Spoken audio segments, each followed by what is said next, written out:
Assalamualaikum warahmatullahi wabarakatuh. Salam sejahtera, salam sukses selalu untuk sahabat petani porang di seluruh Nusantara. Pada sore hari ini saya akan berbagi pengalaman tentang naungan untuk tanaman porang, yaitu sementara saya menggunakan naungan pohon pisang. Pohon pisang ini saya jadikan naungan tanaman porang saya yang seperti bagaimana mesinnya ada di belakang saya dan terus di bawah saya itu. Jadi sahabat petani porang, khususnya di Kaltara ataupun di seluruh Nusantara, kita jangan terlalu khawatir dengan naungan menggunakan pohon pisang, karena pada dasarnya naungan porang pakai pohon pisang ini tergantung dari kita bagaimana caranya mengolah pisang, tanaman pisang, mengolah tanaman pisang kita ini, apa istilahnya, merawat tanaman pisang ini maksud saya, dengan secara intensif, dan kita harus telaten lah hitungannya. Satu contoh, di saat saya nanam porang ini di bulan Oktober tahun 2001 lalu, itu saya bersamaan dengan nanam pisang ini. Ya memang sih faktanya tanaman pisang ini sangat subur sekali.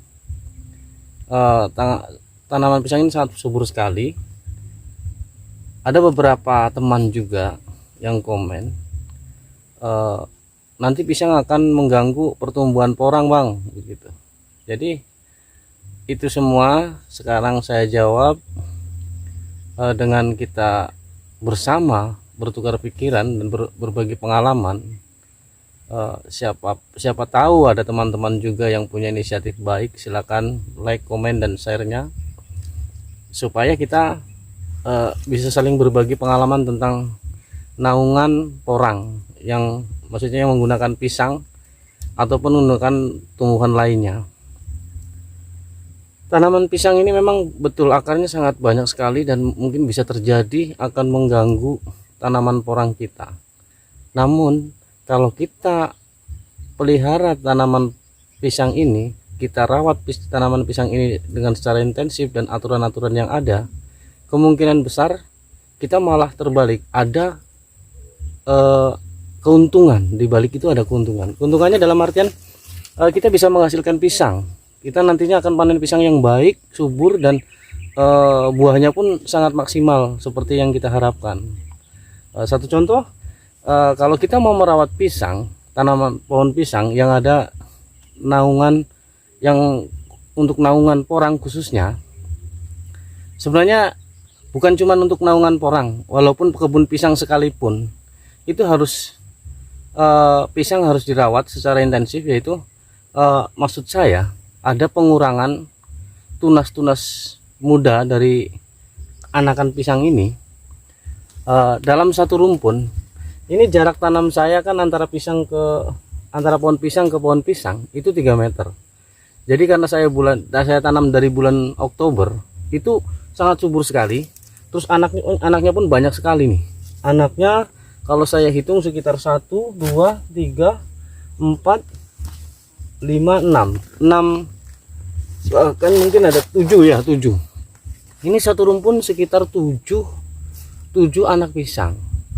Jadi supaya tidak mengganggu pertumbuhan porang kita, kita mesti rawat tanaman pohon pisang kita supaya hasilnya juga bagus, porang juga bagus, gitu maksud saya. Kita harus ada pengurangan. Satu batang pohon pisang besar ini kita tinggal satu anaknya, gitu. Jadi nah terus anak yang kecil-kecil kayak gini bisa kita buang, tapi belum, karena ini belum saya buang karena rencana ini untuk jadi bakal bibit kembali di tanah yang sebelah, gitu, untuk pemekaran, untuk perkembangan, gitu. Jadi belum, nantinya kalau mungkin sudah pohonnya gini tetap saya ambil, saya pisahkan dalam satu rumpun, saya tinggal dua pohon, satu yang bakal berbuah, satu yang tunas baru, hitungannya anaknya lah kayak gitu. Jadi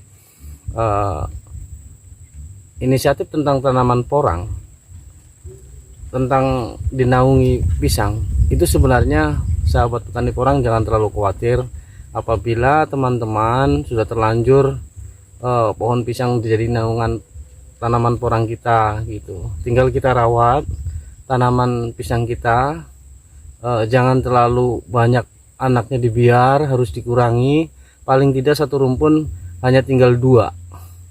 Kalaupun kita mau paksakan 3 itu masih bisa, tapi lewat dari 3 itu jangan coba-coba kita lakukan, karena bisa terjadi apa seperti yang teman-teman usulkan, seperti teman-teman bicarakan, akan mengganggu tanaman porang kita gitu. Tadinya untuk naungan malah akan merusak proses kesuburan tanaman porang kita. Nah, kita kembali juga melihat situasi konstur tanah. Kalau tanah seperti saya punya ini, itu tanahnya gunung ya, mereng ya, mereng gunungnya. Jadi kalau kemerengan gunung, kalau gunungnya mereng, lahannya mereng, itu malah ada kemudahan sedikit kalau kita naungi pakai pohon pisang. Karena apa? Bedengan yang pertama, bedengan yang di atas, bedengan yang di atasnya pohon pisang ini, atau di bedengan pohon pisang ini sama bedengan porang ini, itu sangat jauh selisihnya. Bahkan pisang itu di bawahnya, porang itu di atas. Nah, terus ada pemutusan antara parit bedengan porang dengan bedengan pisang. Nah, jadi kalau di antara lereng tebing gunung kayak gini, ataupun tanahnya konstruksinya agak ada kemerengan, itu jangan khawatir, malah tinggal dari kita saja merawat pisangnya supaya jangan menjadi liar lah hitungannya. Harus kita seleksi, harus kita urus tunas-tunas muda begini supaya dikurangi lah, intinya ada pengurangan. Pokoknya sahabat petani porang harusnya dalam satu pohon itu maksimal hanya 2 atau 3, itu sudah melebihi. Idealnya ya 2 sebenarnya, yang satu misalnya sudah berbuah, yang satu nunas, itu ya kita pelihara, terus anak yang lainnya, anakan pisang yang lainnya kita buang ataupun kita mekarkan ke kebun lainnya sebelahnya, ataupun kita tanam di kebun mana gitu. Jadi sahabat petani porang jangan khawatir kalau kita mempunyai tanaman porang di antara pisang. Nah, terus kita kembali ke lahan yang rata ya. Kalau lahan rata, tolong tanaman pisang kita memang harus atur baik-baik, kita luruskan baik-baik, terus bila perlu kita buatkan bedengan.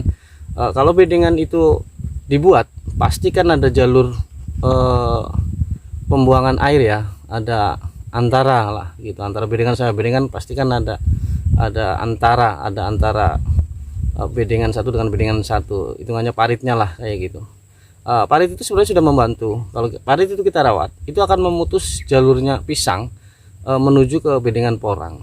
Jadi sahabat petani porang jangan khawatir kalau sahabat petani porang seluruh Nusantara, baik di Kaltara sudah ada pohon pisangnya, tolong tinggal diperbaiki sistemnya sehingga porang kita tidak mengalami kegagalan. Baik sahabat petani porang, apabila ada sahabat semua, teman-teman semua, saudara-saudara semua mempunyai pengalaman yang lebih lebih baik lagi daripada saya, terus mohon komennya, mohon masukannya, sehingga saya pun banyak sekali kekurangannya. Intinya kita bisa belajar bersama lah dalam hal ini gitu, supaya kita menjadi petani yang maju bersama dan bisa menciptakan pertanian kita yang bisa menghasilkan, yang bisa mencukupi perekonomian keluarga lah hitungannya kayak gitu. Begitulah sedikit bincang-bincang kita, pertemuan kita di sore hari ini, berbagi pengalaman tentang pohon pisang untuk menaungi porang. Jadi marilah kita belajar bersama. Apabila ada teman-teman yang sudah lebih ngerti lagi, mohon maaf, bukan saya mengajari, kita cuman sharing. Jadi kalau antara petani sama petani kita saling sharing, itu mungkin ada baiknya. Apalagi kita kalau saling silaturahmi, saling bertukar pikiran, gimana kedepannya dan kayak apa kedepannya kayak gitu. Walaupun pada saat ini banyak sekali booming, harga porang sekian lah, harga itu pisang sekian lah gitu. Kita tetap apa namanya ya, optimis, tetap pesimis dengan pemikiran kita kalau kita sebagai petani gitu. Memang kita di setiap wilayah itu kan ada perbedaan masalah harga, ada perbedaan masalah cara tanam gitu. Kenapa kemarin saya memakai pohon pisang? Karena tujuan saya ke depan ada. Kebetulan keluarga di rumah itu mempunyai apa namanya ya, keterampilan tentang olah buah pisang. Itu jadi saya berinisiatif untuk menanam pisang, dan hasil pisang ini nantinya insya Allah tidak akan saya pasarkan kemana-mana buah pisangnya, dan akan saya olah sendiri, dan saya akan buat industri rumahan sendiri gitu. Jadi kalau di Kaltara sini, di Nunukan khususnya, kalau untuk pohon pisang sih sangat banyak sekali, tapi saya menanam malah ditertawakan orang sebenarnya, karena yang pisang yang jenis saya tanam ini itu pisang karet. Kalau di daerah Jawa Tengah namanya ini pisang Bandung begitu. Nggak tahu lah kalau di tempat teman-teman yang kayak di Sumatera, di Sulawesi, dan di Kalimantan Barat, dan dimanapun berada yang tidak bisa saya sebutkan satu-satu wilayahnya. Kalau menurut wilayah Kaltara ini pisang karet, pisang yang harganya sangat murah sekali dan sangat kurang berarti lah. Tapi kalau menurut keluarga kami yang punya keterampilan mengolah hasil buah pisang dari pisang karet ini sangatlah bermanfaat sekali. Maka coba saya budidaya supaya ada hasilnya. Insya Allah kalau kami nanti ada hasilnya juga kami akan upload kok, masalah pengalaman tentang membuat kue dari pisang, selai dari pisang, terus banyaklah sebenarnya pisang bisa diolah kok sebenarnya kalau orangnya, kalau ada pengalaman tentang itu gitu. Baik sahabat petani porang, kiranya hanya ini yang bisa saya sampaikan. Apabila ada kata-kata yang kurang berkenan, saya mohon maaf, dan mohon dukungannya, like, komen, dan subscribe-nya agar channel-channel saya bisa maju bersama seluruh petani porang seluruh Nusantara. Baik sahabat petani porang, akhir kata saya ucapkan wassalamualaikum warahmatullahi wabarakatuh.